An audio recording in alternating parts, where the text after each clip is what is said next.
Well, perhaps the turning point in the game, one of the turning points in the game, you could say Mahmudullah trying to hit it for a 6 and in the end getting caught out in the deep.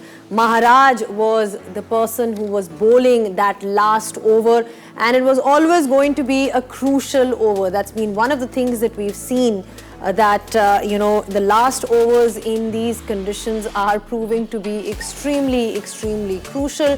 Full credit to South Africa for the way they came back into the game, and Bangladesh was they were unable to chase that target down. This is what the match summary looks like. South Africa 113 for 6 और Bangladesh जो था they fell short of it. They couldn't really complete because of the fact कि end में कुछ wickets गिर गई जिसकी वजह से वो नहीं कर सके. अब हुआ ये है कि points table पे South Africa जो है they are topping that table because they've got 6 points. And in response हमने देखा है बांग्लादेश आज काफ़ी करीब गए but आज वो मैच हार गए but they put up a good fight. You've got to say कि fight अच्छी थी but wasn't enough in the end. Welcome back on the flick and we've had yet another thriller in New York. New York की conditions ऐसी हैं जो कि पता चल रहा है कि वहाँ पे matches low जो thrilling जिसे कहते हैं ना हमें बहुत कम scores मिल रहे हैं लेकिन thrillers मिल रहे हैं हमें. So low scoring thrillers is what we are getting in New York and I'm sure everybody's enjoying that and appreciating it because of the fact कि बहुत से हमने T20 World Cups देखे हैं जहाँ पे 200 runs हुए हैं 220, 230. We've had the flattest of tracks, but this is quite interesting because यहाँ पे chase करना भी शायद मुश्किल हो रहा है, defend करना भी मुश्किल है. It's a very tricky and interesting pitch. So, without further waiting, I think it's time to introduce my lovely panel once again, जो मेरा Flick family का हिस्सा है. हमारे कोच साहब मिसबाउल हक, हमारे forever young शुएब मलिक और उनके साथ the oracle of cricket Wajid Khan. Misbah ये जो conditions हैं, I do want to talk about that because कल पाकिस्तान की तरफ से भी सो ऑफ कोर्स अपनी एक रिस्पॉन्सिबिलिटी होती है इंडिविजुअल मिस्टेक्स भी होती हैं but just the conditions it's just not is it proving to be a tough track to chase on और इज इट द फैक्ट कि teams are not able to adapt and read the conditions really well. मेरे ख्याल में ये तो बिल्कुल clear है कि पिच मुश्किल है. इन एनी केस चाहे वो पहले वाला अनइवन बाउंस ख़त्म हो गया स्टिल सरफेस जो है इटसेल्फ जब बॉल सेम पेस पे नहीं आता रुकता है और off the seam early on नया बॉल मूव करता है इवन स्पिनर का गेंद भी उस तरीके से बल्ले पे नहीं आ रहा स्पिन भी हो रहा है तो ये मुश्किल कंडीशंस हैं. और कई दफ़ा हम कहते हैं ना जैसे पाकिस्तान के मैच में यार रन्ना बॉल था तो सबसे मुश्किल ऐसी पिच पे रन्ना बॉल है. ऐसी पिच पे आपको डिफरेंटली खेलना है आपने कोई ना कोई चांस लेना है फिर ही आपको बाउंड्री मिलेगी या रन मिलेगा. इवन सिंगल लेने के लिए भी आपको चांस लेना पड़ता है जिसमें फिर ख़तरा भी है आउट होने का. तो ये वो ट्रू पिचेस नहीं है कि आराम से आपने बॉल को गैप में खेला सिंगल बना ली आपने नॉर्मल एक क्रिकेटिंग शॉट खेला तो टफ कंडीशंस हैं. So anything around 6 and over it's difficult. 6 overs का जो शुरू में आपके पास पावर प्ले है ठीक है जी हम फील्ड रिस्ट्रिक्शंस की तो बात करते हैं लेकिन जब बल्ले पे बॉल नहीं आ रहा और सीम जिस तरीके से साउथ अफ्रीकन बैट्समैन आज आउट हुए हैं प्रॉपर वो जो टेस्ट मैच में कई दफ़ा आप देखते हैं कि सीम लग के गेंद कभी अंदर हो रहा है कभी वहीं से बाहर हो रहा है तो बड़ी मुश्किल है. मुझे लगता है बांग्लादेश ने शायद अभी मैं कहूँ 113 पे उन्होंने रोका है साउथ अफ्रीका को. अभी मैं कहता हूँ शरीफुल उनके पास थे अगर चौथा सीमर होता तो हो सकते हैं 100 से नीचे वो पकड़ लेते क्योंकि जो 8 ओवर उन्होंने स्पिन के कराए हैं शरीफुल इज इंजर्ड वो ना चौथा सीमर कोई भी और अगर उनके पास अवेलेबिलिटी क्योंकि ठीक है रिशाद उनके मेन बॉलर हैं उन्होंने बड़ा ज़बरदस्त परफॉर्म किया पर पिछला डिफरेंट कंडीशंस थी. आज उनको 4 में 32 हुआ और महमूदुल्लाह अच्छे ओवर कर गए 3 में 17 हुआ शाकिब ने 1 ओवर किया तो ओवरऑल अगर देखें ना 8 ओवरों में 55 रन हुए. ये 55 रन्स पेसरों को 8 ओवर में करना बहुत मुश्किल है. यहाँ देखें 4 में 18 तंजीम 4 में 19 4 में 18 तीनों को मिला के इतना हुआ है 12 ओवर्स में. तो ये मुझे लगता है थोड़ी सी रिलीफ मिल गई है साउथ अफ्रीका को. और दूसरी तरफ फिर बड़ा ज़बरदस्त खेल है हेरिडॉय और पिछले मैच में भी महमूदुल्लाह वो हीरो थे इन दोनों ने परफॉर्म किया. मुश्किल मैच था आज भी ऑलमोस्ट ले गए थे मैच तकरीबन बिल्कुल मेरे ख्याल में जब 18 बॉलों पे चाहिए था आपको रन बॉल ऑलमोस्ट वहाँ पे रबादा का जो ओवर था उसने मेरे ख्याल में डैमेज किया, इनको विकेट भी गई और फिर आपका रेट भी, रन भी 1 बने गए, 2 बने, 18 बच गए। Even last over 2 full tosses just miss हो मेरे गए। ख्याल में it was just matter of 1 hit. Connecting. थोड़ा सा डिसअपॉइंटेड होंगे महमूदुल्लाह, क्योंकि एक्सपीरियंस बैट्समैन है, वो बॉल जाना चाहिए था बाहर जिस जगह पे उनको मिल गया था। वो एक्चुअली लग भी रहा था एक पॉइंट पे जब उन्होंने मारा, तो इवन ही वाज उनका रिएक्शन से पता चलता है कि ही वाज सरप्राइज्ड बिकॉज़ क्योंकि बिल्कुल डीप में जो है बहुत जाके अंडर catch प्रेशर थे। महाराज ने थ्रू आउट पहला वाइड बॉल किया, उसके बाद जैसे वो बॉलिंग कर रहे थे और पिच को देखते हुए भी इवन साउथ अफ्रीकन, इस पिच पे आप नो मैटर आप फुल बॉल का चांस नहीं ले सकते। हमने जितने भी मैचेस देखे, इवन फास्ट बॉलर्स भी एंड पे आके थोड़ा सा फुल बॉल, जॉनसन ने एक सामने ड्राइव खाई, मिड ऑफ ऊपर से बिल्कुल मुंह में गेंद किया। इसी तरह स्पेशली आखिरी ओवर में महाराज ने यॉर्कर मारने जा रहे हैं, वीक स्पिनर, पिच को यूज़ नहीं कर रहे, तो that was slightly strange. Favour में क्यों गई? क्यों? ये वाली चीज़ वो इसलिए गई कि महाराज के साथ जो कीपर थे दे वर कम्युनिकेटिंग, सो पूरी टीम इन्वॉल्व थी। अगर महाराज एग्जीक्यूशन होना नहीं होना वो बात की बात है, लेकिन टीम यूनाइट है, दैट्स व्हाट मैटर्स। इसीलिए लक भी जैसे कहते हैं कि वो सिर्फ दिलेर लोगों को ही जो है वो सपोर्ट करती है।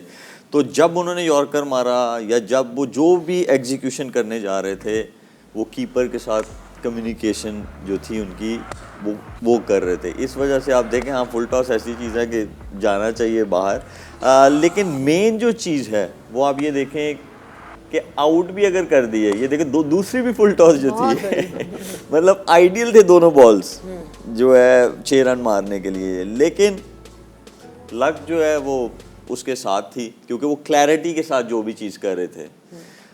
मेन जो चीज़ थी, 4 जल्दी आउट कर दिए थे बांग्लादेश ने उनके, बहुत अच्छा जो है स्टार्ट था, लेकिन बात वहीं आ जाती है कि जहां आपको पता है कि 6 and over it's not going to be easy regardless. आप अगर क्रीज पे हो और 6 एंड ओवर चाहिए हो और आखिरी 3 ओवर्स हो, because you've played that role as a finisher, how would you approach on a pitch like this? I'm talking about not a regular pitch, I'm talking about a New York pitch which is not. How would you approach that target if you need 6 and over? देखिए, मैं अपने game के revolve plan करूंगा, जैसे जो मुझे इतने सालों से मैं खेलता हुआ आया हूँ। मैं ये करूंगा कि अगर मुझे क्रिकेटिंग शॉट वाली बाउंड्री मिलेगी तो मैं उसे मारूंगा, मैं उसे ज़रूर खेलूंगा, लेकिन आई विल मेक श्योर कि मेरी जो स्ट्राइक रोटेशन है वो चलती रहे। और जो सबसे इम्पॉर्टेंट चीज़ है, क्योंकि आप लो टोटल चेस कर रहे होते हैं, तो जो दूसरे हैं वो आप पे प्रेशर डाल रहे हैं, वो आपकी विकेट लेना चाहते हैं। और जब वो कोई बॉलर आपकी विकेट या ऑपोजिशन विकेट लेना चाहते हैं, तो वो क्या करते हैं, वो आपको हमेशा टारगेट कर रहे होते हैं आपकी विकेट लेने के लिए। उसमें उनको चांस लेना पड़ता है। जब कोई चांस ले रहा है तो इसका मतलब है कि आपके पास भी चांस है at the same time as a batter कि आप बाउंड्री भी मार सकते हैं और स्ट्राइक जो है वो भी रोटेट कर सकते हैं। मैं ये मैच को सेकंड लास्ट ओवर या लास्ट ओवर तक ज़रूर लेके जाऊंगा। वो इसलिए लेके जाऊंगा, अब वो बचाने जाएगी ऑपोजिशन। अब मेरा भी उतना ही गेम में वो आ जाएगा कॉन्फिडेंस जो उनका था, क्योंकि वो लो टारगेट को जो है डिफेंड कर रहे हैं। तो जब इस सिचुएशन में चला जाता है, जैसे आज मोहम्मदुल्लाह ने किया, हॉरिडॉय ने किया, वो एंड तक लेके जा रहे थे इस चीज़ को, और देखे प्रेशर आया। और हमारे सामने एग्जाम्पल है, वही बॉलर जो बहुत अच्छी परफॉर्मेंस दे रहा है, जिसको कंडीशंस का पता है, ऑपोजिशन को पता है, लेकिन वो भी प्रेशर में आके उसने भी 2 फुल टॉसेस करा दी। तो इस चीज़ का आपने वेट करना है जब आप फिनिश कर रहे हो मैच को। नहीं, ये अच्छा पॉइंट है आपका कि किस तरह से जो है उसको आपको सॉर्ट ऑफ पेस करनी है अपनी इनिंग्स को। और आज हमें नज़र आया कि साउथ अफ्रीका की तरफ से भी जो है शुरू में विकेटें गिरी हैं। उनका पहला भी यही प्रॉब्लम था बाजिद कि जब पिछला मैच था तो उनके ओपनर्स ने कोई इतना खास स्कोर नहीं किया, लेकिन उनका जो मेन कॉन्ट्रीब्यूशंस नज़र आ रही हैं वो है जी उनके लोअर मिडिल ऑर्डर की तरफ से। And Klaasen and Miller are the 2 performers for them that have been performing and scoring runs not just today but also in the previous game. हाँ, प्रॉब्लम्स है इनको अपर ऑर्डर में। Reeza Hendricks से तो बिल्कुल स्कोर नहीं हो रहा, क्विंटन भी आउट हो गए, उसके बाद माकरम भी ऐसी पिच पे ऑन दी आप जिस तरह माकरम खेलते हैं उनके लिए बिल्कुल सूटेबल पिच नहीं है, क्योंकि वो टॉप ऑफ द बाउंस खेलते हैं। इधर बाउंस ज़्यादा भी हो रहा है, सीम भी हो रहा है, तो वो थोड़ा हाई रिस्क हो जाता है। क्लासन और मिलर, स्पेशली मिलर ने किए हैं 29-38 बॉलों में, तो वो ये नहीं देख रहे कि मैं रनर बॉल जाऊं या मैं अटैक करूं ज़्यादा। वो फाउंडेशन उन्होंने सेट की कि ये वैसी पिच नहीं है जहाँ पे अगर बहुत अच्छा खेलें तो 160 कर ले, अगर हम बहुत भी अच्छा खेलेंगे तो 140, 135, 40 जो है वो विनिंग स्कोर होगा। शुरू में आप देखें इनके जो ओपनर्स हैं वो स्ट्रोक मेकर्स हैं, उनका कोशिश यही होती है कि बाउंड्री लगाया जाए। ये माकरम भी ऑन दी अप ड्राइव मारे हैं और ये सबसे डिफ़िकल्ट लेंथ है इस पिच पे, जो शॉर्ट ऑफ लेंथ है, उस वजह से इनके ओपनर्स को प्रॉब्लम हो रही है। अगर अच्छा बैटिंग विकेट हो तो ये बहुत डेंजरस है, लेकिन जहाँ पे बॉल थोड़ा सीम कर रहा हो या इनडिफरेंट बाउंस हो वहाँ पे इनको प्रॉब्लम होती है। क्लासन और मिलर की जो पार्टनरशिप है 79 रन्स की है, 6.5 की एवरेज है, तो ऐसे नहीं है कि उन्होंने अटैक करके ही रन्स बनाए, उन्होंने चांस अपने आप को दिया और स्ट्राइक रोटेशन भी हुई।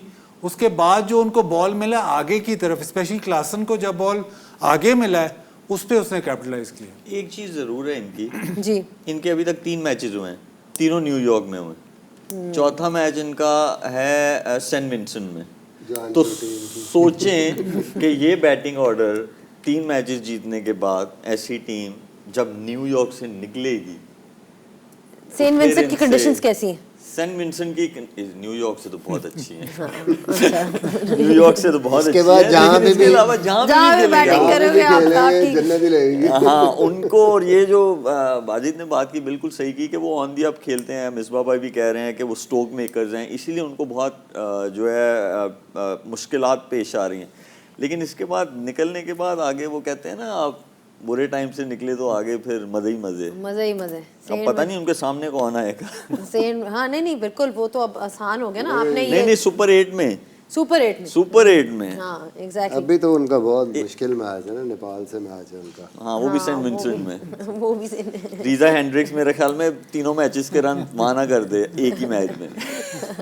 कई दफ़ा ये भी होता है एज ए बैट्समैन, आप इतना नेगेटिव जब फॉर्म नहीं होती ना तो फुल टॉस भी मुश्किल हो जाती है। लेकिन वहाँ तो ये क्लैरिटी भी- मिलती है ना, क्लैरिटी रहती है तो कॉन्फिडेंस रहता है। क्लैरिटी आपके पास होनी चाहिए। और देखें तीनों मैचेस में बेशक वो आउट हुए हैं, लेकिन इंटेंट उन्होंने वही रखा हुआ है। हाँ। तो इसका मतलब है कि क्लैरिटी है, वो चाहे उनको बोर्ड से है, चाहे उनके सिलेक्टर से है, चाहे कैप्टन से है, but they have that clarity. वो जो फ्रीडम है ना, वो बहुत इंपॉर्टेंट है। वो फ्रीडम जो है जी, वो क्लासन में भी बहुत ज़्यादा है मिसबा, बिकॉज चाहे स्पिनर हो चाहे वो, he is very clear in his head. Although ठीक है आपको थोड़ा बहुत अडेप्ट भी करना पड़ता है, but it's just, I am just talking about the fact that he is consistently delivering for south Africa now.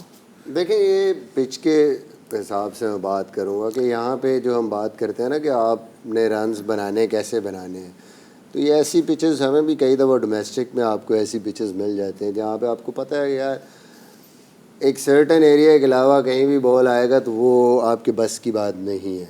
गीला पिच आ गया है या स्पिन पिच ऐसा आ गया कि आपको पता है थोड़ा सा दूर बॉल गिरे उसकी समझ नहीं आनी, तो वहाँ पे फिर आप क्या करते हैं कि आप एक एरिया आप अपना देखते हैं कि यहाँ जो बॉल आएगा उसको मैं नहीं छोड़ूंगा।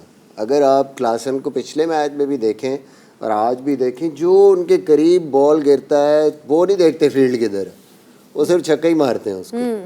और फिर वहाँ से अगर लेंथ मिस हुई है, चाहे वो आउट हो जाए, थोड़ी सी भी पीछे स्पिनर है फास्ट बॉलर, तो उस बॉल को भी वो पूरा शॉट माने जाते हैं। और यही उनकी सक्सेस की वजह ही है कि वो जो मरीक भी बात कर रहा है, क्लैरिटी है। देखिए ना, जैसे ही बॉल करीब गिरता है he is absolutely sure about. वो हम क्या कई दफ़ा करते हैं गलती कि हम 50-50 होते हैं और सडनली बॉल आपको मिलता है तो आप रेडी नहीं होते और वो आप जो स्कोरिंग अपॉर्चुनिटी वो मिस कर जाते हैं। जब क्लैरिटी होती है, इवन मिलर भी ऐसे ही खेलते हैं। वो जो मशहूर उनका मकूला जो उन्होंने कहा, when it's in your arc it's out of the park, तो वो उनके एरिया में अगर बॉल हुआ है तो वो गया फिर। So that's basically the clarity which you need especially on these sort of pitches। और दूसरी चीज़ जो शुएब ने बड़ी अच्छी बात की, बाज़त just talking about the fact कि आपको जब अप्रोच करना होता है ऐसा टारगेट या टोटल आप बना रहे होते हो, तो उसमें स्ट्राइक रोटेशन की भी कितनी ज़्यादा इंपॉर्टेंस है। Like even if you look at David Miller, तो उनकी इनिंग्स में एक चौका है और एक छक्का है, बट उसके अलावा तो उन्होंने सारा भाग दौड़ करके ही किया ना. सो अगेन फिटनेस भी आ जाती है, 100 फैक्टर्स बीच में आ जाते हैं which are important for you know building any kind of fit तो है ही ना ये, बिल्कुल फिट नहीं है बेचारे. एक तो बाजू इनके बिल्कुल पतले पतले हैं, भाग वैसे नहीं सकते. सिंगल भी रिक्शे में बैठ के लेते हैं. रन लेना बिल्कुल मसल है ही नहीं. रीडिंग ऑफ कंडीशंस बहुत इंपॉर्टेंट. मतलब आप क्लासन और मिलर को आप अगर देखें तो ये इनके स्ट्राइक से 104 पे अगर क्लासन खेल रहा है तो हम कहेंगे यार कैसी इनिंग्स खेली, बट वो कंडीशंस ऐसी कि आप उसमें उन्होंने रीअसेस किया है. इवन मिलर 76 के स्ट्राइक रेट से तो वो अगर टेस्ट मैच खिलाएं तो वो नहीं करेगा, बट इधर क्योंकि बॉल बल्ले पे नहीं आ रहा और क्योंकि सिचुएशन ऐसी बनी हुई थी, उनको था कि anything over 120 130 is probably a winning score. तो वो रीअसेसमेंट ऑफ योर टारगेट बहुत इंपॉर्टेंट. ठीक है. मुझे लगता है ओवर 100 उनको पता है ओवर 100. हमारे प्लेयर्स क्यों नहीं असेस करते? ये फिर एक और शो करना पड़ेगा इसमें कि क्यों नहीं असेस करते, क्यों नहीं करते. बट बिल्कुल इस पे भी आई थिंक बहुत मौके मिलेंगे हमें, बहुत मौके मिलेंगे हमें इस पे बात करने के लिए. एक ब्रेक लेते हैं. बैक विद द फ्लिक और बात हो रही है बांग्लादेश वर्सेस साउथ अफ्रीका की. क्लोज गेम थी but in the end south Africa one. और महाराज ने आखिरी ओवर किया था, थ्रिलर था, लेकिन एंड में वो 2 पॉइंट्स मिले हैं साउथ अफ्रीका को. बात हो रही है मैच के दौरान क्या हो रहा था. तो एक 4 रन से वो हारे और एक मोमेंट ऐसा भी था जब महमूदुल्लाह को बॉल लगी थी शुएब और उसके बाद वो 4 रन करार दिए. उसके बाद वो डेड बॉल. यही वाला वो इसलिए था कि अंपायर ने आउट दे दिया था. तो जब ऐसा डिसीजन हो जाए या वो जैसे उन्होंने रिव्यू लिया तो उसके बाद बॉल डेड हो जाता है, तो जिसकी वजह से जो है वो, हालांकि अगर नॉट आउट था तो फिर 4 रन और 4 रन से ही हारे हैं. लेकिन ये विद इन द लॉ है तो इसका तो कुछ नहीं किया पार्ट जा ऑफ गेम. ठीक है जी, इसका तो कुछ नहीं किया जा सकता. इसका कुछ नहीं किया जा सकता. इसका सिर्फ कुछ महमूदुल्लाह को जो फुल टॉस मिला था वही बाउंड्री के बाहर जाता तो कुछ हो सकता वो था. हो सकता था. बट वैसे ये क्यों रहा है? ये कल के मैच में भी देखा था, फुल टॉसेस मिस हो रही हैं. ये क्या मिस भाई, ये पिच का कुछ है या बैट्समैन जो कल भी फुल टॉसेस थी जो मिस हुई है पाकिस्तान ने. साउथ अफ्रीका को असल में उन्होंने रीड कर लिया है कि ये है ही फुल टॉस का पिच. या तो एक और चीज नहीं आई थी लास्ट वाले 50 ओवर वर्ल्ड कप में, बॉल के अंदर चिप है, वो चिप ने कहा था नहीं मेरी हाइट नहीं मारनी. मैंने असल में वो मुझे जो लगता है ना पिच स्लो थी तो वो तेज करना चाहते थे, इसलिए उन्होंने पिच पे मारा ही नहीं. उनको फुल टॉस ही करो. चले फुल टॉसों का ट्रेंड चल रहा है. एक्सपेक्ट नहीं कर रहा था कि I will get a full toss. हाँ, juicy full toss. Juicy full toss and I will miss it by a mile. तो लेकिन ये एक चीज तो तय है, एक चीज तो तय है, अगर अब भी कभी जिंदगी में आखिरी ओवर आया तो मेरा नहीं ख्याल माकरम कभी भी महाराज को कराएगा. और अगर कराता है तो मुझे लगता है उसके बारे में सोचेंगे. मुझे लगता है कि लास्ट ओवर स्पिनर का वो रखेंगे ही नहीं. हाँ, दैट वाज सरप्राइजिंग. वैसे अगर होगा भी किसी और को करा देगा महाराज. ऐसे जिंदगी में पहली दफा T20 में आखिरी ओवर किया, पहली और आखिरी दफा. वहाँ पे मेरा आखिरी. वो नजर ही आ रहे हैं. पहली और आखिरी दफा हुआ था. अच्छा जी, क्वालिटी बॉलर है, हो जाता है, प्रेशर में आ गया वो. लेकिन it's very difficult for a spinner and specially if you are just defending 11 for a spinner. जैसी मर्जी पिच हो, बड़ा मुश्किल है लास्ट ओवर करना. You are not used to of that. और आपको पता है कि बैट्समैन ने हिट मारनी मारनी है. एक भी बॉल अगर 19-20 हो जाए तो मैच आपके हाथ से निकल जाए. एक चीज वो जरूर करेगा अब, क्या? अब वो प्रैक्टिस जरूर किया करेगा ज्यादा इस चीज की, ज्यादा फुल टॉस कराने की. नहीं यॉर्कर मारने की करेगा जरूर. अच्छा, नहीं वो तो ऑब्वियसली आई मीन आपको प्रोएक्टिव होना चाहिए. You have to be ready for any situation. अच्छा, बाजिद, बांग्लादेश की तरफ से कुछ यंग टैलेंट भी सामने आ रहा है. हृदय थे, फिर उनका वो जो लेग स्पिनर है. So Rishad, so who is impressed you out of this lot जो आपने देखे हैं, जो इनके यूथ जो सामने आ रही है? देखिए, इनके फास्ट बॉलिंग पे बड़ा काम हुआ है. पिछले 2-3 सालों से इनका बहुत फोकस रहा है फास्ट बॉलिंग. इवन इन्होंने अपनी डोमेस्टिक की जो पिचेस हैं वो थोड़ी सपोर्टिव बनाई हैं. एलन डोनाल्ड भी गए थे इनके पास, वो भी उनसे भी इंटरव्यू किया था तो वो भी यही कह रहे थे कि फोकस फास्ट बॉलिंग पे बहुत है. तो अब इनके फास्ट बॉलर्स निकल रहे हैं. मतलब ऐसे नहीं है कि क्वालिटी फास्ट बॉलर्स नहीं आ रहे. इन्होंने बहुत अच्छा स्पेल किया. इन्होंने अगेन एक आधा बॉल गलत हुआ, उसके बाद basic shot of length bowling की है जो कि डिफ़िकल्ट रही इस पिच पे, स्पेशली नए बॉल से और भी डिफ़िकल्ट है क्योंकि नया बॉल वो जो इंडिफरेंट बाउंस है वो थोड़ा एग्जैजरेट होता है, और अगर एक्स्ट्रा बाउंस मिलेगा तो नए बॉल से वो हर चीज़ तेज़ होती है, तो वो थोड़ा डिफरेंस रहता है मगर। लेकिन इस वर्ल्ड कप में जिस किस्म की बैटिंग स्पिनर्स को हिद्रोए कर रहा है वो कम ही प्लेयर्स कर रहे हैं। और आज भी मैं तो सोचा था कि शायद वो महाराज को एक और चांस लेगा जिस तरह का उसने छक्का मारा था, लेकिन पिछले मैच में भी इसने 3-4 छक्के मारे हैं, तो ये मिडिल ऑर्डर में तो बहुत डेंजरस प्लेयर है, स्पेशली जब टूर्नामेंट आगे जाएगा, जब स्पिनर्स ज़्यादा इन यूज़ होंगे तो ये तो इनके लिए एक की बन जाएगा। और साकिब थोड़ा आउट ऑफ फॉर्म है तो सारा ओनस जो है वो मिडिल ऑर्डर में इस पे आ रहा है। एक चीज़ आपने की, आपने बात बोली वाजिद के उन्होंने ना अपनी पिचेस पे काम किया है, तो मैं उनकी पिचेस स्पेशली जो मीरपुर है, आप भी खेले हैं वहाँ पे, तो उस पिच पे तो नहीं पता चला कि क्या होता है। हम लोग बैठे हुए थे अभी लास्ट बीपीएल खेल रहे थे, तो तमीम इकबाल और एक और उनके बहुत टाइम तक कैप्टन भी रहे हैं, खैर पुराने प्लेयर हैं उनके, मुशफ़िकुर रहीम, हाँ वो बैठे हुए थे दोनों, तो हम में ना एक आउट होके आया, तो एक इनिंग्स ख़राब चली गई, दूसरी चली गई, तीसरी चली गई, तो जाहिर बात है आप एज अ ओवरसीज़ प्लेयर जब आपकी 3 इनिंग्सें ऊपर नीचे चली जाए ना ख़राब, तो आप सोचते हैं राइट। तो वो सोच में बैठा हुआ था बंदा, तो तमीम इकबाल आया उसके पास, उसने आगे बोला कोई बात नहीं। फिर ये मुशफ़ीक आया ना जब, तो उसने बोला कोई बात नहीं, हम यहाँ 16 साल से खेल रहे हैं, हमें आज तक नहीं समझ आई, आप 1.5 महीने में आगे क्या समझ लोगे यहाँ पे। तो वहाँ पे जो है मीरपुर में ऐसी, यहाँ अगर आप चिटागोंग चले जाएं, मैं फर्स्ट क्लास की पिंडी वाली पेज थी वो, पिंडी वाली, हाँ पिंडी वाली। तो मतलब वहाँ पे हाँ, अगर बैटर्स नहीं आपको मिल रहे वहाँ से, तो उसकी बहुत सारी ये भी वजह है। और जो बड़ी टीम्स वहाँ पे जाती हैं, आप देखें वहाँ पे ए टीम्स गई हैं, न्यूजीलैंड की गई है टीम, वहाँ पे इंग्लैंड की टीम भी गई है, वो वहाँ बिछा लेते हैं उनको नीचे, उनको समझ ही नहीं आती कि क्या हो रहा है। What's the most difficult pitch that you've played at? I would say Mirpur.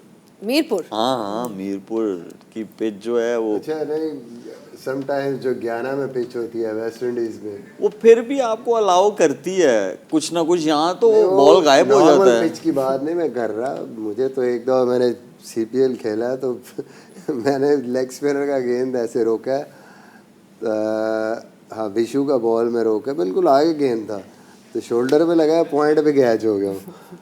अगले मैच में उसने आधी पिच पे बॉल किया है और मैं बैकफुट पे गया हूँ, तो वो दूसरा टिप्पा मेरा बैट के नीचे लगा है, बोल्ड हो गया। कुछ समझ नहीं आई कि क्या हो रहा है। दम बोला जब नया स्टेडियम बना ना, वो भी बहुत मुश्किल था। हम लोग राइट आफ्टर 2003 वर्ल्ड कप, हाँ नहीं दिन में भी वैसे ही था, नया वेन्यू था वो, तो ट्रायंगुलर सीरीज हुई श्रीलंका, न्यूजीलैंड, पाकिस्तान, और शेन बॉन्ड उस वक्त बिल्कुल फॉर्म में नहीं था। तो हमारी तो रात को बैटिंग आई थी ना नहीं दिन में ही। अच्छा, वहाँ जो टोटल कर लेता था ना 150 इन 50 ओवर्स, वो विनिंग स्कोर था। राइट, वो विनिंग स्कोर था। और हाँ 50 ओवर्स में, और राशिद भाई जो थे वो कैप्टन थे उस टूर पे, तो मेरे ख्याल में if I am not wrong हम शायद वो जीते थे वो ट्रायंगुलर सीरीज, वो भी हमारा फाइनल में शायद 159 रन्स थे, ऊपर से 4 तो ऐसे थे कि बस वो 4 कहते थे हमें ना ही भेजो। वो बहुत टफ थी कंडीशन, टफ कंडीशंस। ठीक है जी, ये तो आपने सुन लिया टफ कंडीशंस में कितना मुश्किल है एज अ बैट्समैन, लेकिन ओकेजनली आपको कुछ एक आध कोई छक्के चौके भी देखने को मिले थे। Misbah, any particular shot that has always been sort of your favourite, जिसको कहते हैं ना प्लीजिंग ऑन द आई? अगर मैं वैसे पूछूं, कई लोगों को कवर ड्राइव पसंद है, कई लोगों को स्लॉग ओवर मिड विकेट जैसे आप भी करते थे, but anything that you feel cricket में विजुअली और जैसे देखने में, जैसे आप कहें कि ये बड़ी खूबसूरत है? एक चीज़ का तो पता है कि कवर ड्राइव नहीं आपको पसंद। नहीं ऐसी बात नहीं, लेकिन बीइंग अ बैट्समैन जो मैंने हमेशा फील किया, जब आप खुद खेलते हैं, जब आप स्पेशली ऑन ड्राइव मारते हैं ना, जो सीधा अंपायर और मिड ऑन के बीच में से जाता है, क्योंकि वो ऐसी शॉट है जो परफेक्ट बैलेंस आपका होता है, तो वो तब लगती है, वो देख के भी मज़ा आता है। और वो जब एक बैट्समैन खेलता है उस वक्त भी उसको मेरे ख्याल में उससे बेहतर, इसका मतलब है आपकी जो biomechanics as a batsman और जो हेड पोजीशन है, जो फीट में बहुत अच्छी है, तो वो फिर शॉट लगती है। पिछले मैच में हमने देखा था, इस मैच नहीं उससे पहले वाले मैच में बाबर ने एक सामने पिछले मैच में मारा है, तो ये ऐसे शॉट है कि जिसको देख के मज़ा आता है और आपको लगता है कि बैट्समैन जो है वो बड़ी अच्छी फॉर्म है। मेरी तो फेवरेट शॉट एक ही थी एज अ बैट्समैन, कि दुआएं मांगता था कि ऑस्मेरर लग जाए और मैं टांग रख के छक्का मार दूं। और बड़े आराम से, बड़े प्यार से, बड़े प्यार से टेस्ट मैचेस में भी उनको बड़ा शौक था करने का। बाजिद, आपको कौन सी पसंद है? जो मिडिल हो जाए वो अच्छी शॉट होती है। जिस बॉल के ऊपर गोश्त आ रहा हो। और फर्स्ट क्लास में फेवरेट शॉट पता है कौन सी होती थी? Catch it. नो, जो आप रोकते हैं ना, थर्ड मैन पे चौका हो जाए, ओए फॉरवर्ड डिफेंस और पीछे वो थर्ड मैन पे चौका। वो कहते हैं ना सेट हो गए हैं, क्योंकि फर्स्ट क्लास में पिंडी जैसी पिच तो कहीं नहीं मिलती थी, बैटिंग पिच। बीके तो बहुत ज़्यादा खेला है वहाँ पे। नहीं, जो मजा कट मार के आता था और किसी शॉट में नहीं, जोर से कट मार दो तो बस। Shoaib will agree with that. चलें जी, सारी शॉट्स जब लग रही होती हैं, मिडिल हो रही होती है, तो बड़ी प्यारी होती हैं, और जैसे कि उन्होंने कहा जब नहीं लग रही होती हैं और प्लेयर मिसेस हो रहे होते हैं, जिस तरह कल हमने देखा था, कुछ हमारे मैच में भी ऐसी सिचुएशन थी। बट चलें, on that note will take a breather and will be back just in a bit, so don't go anywhere, keep watching the flick.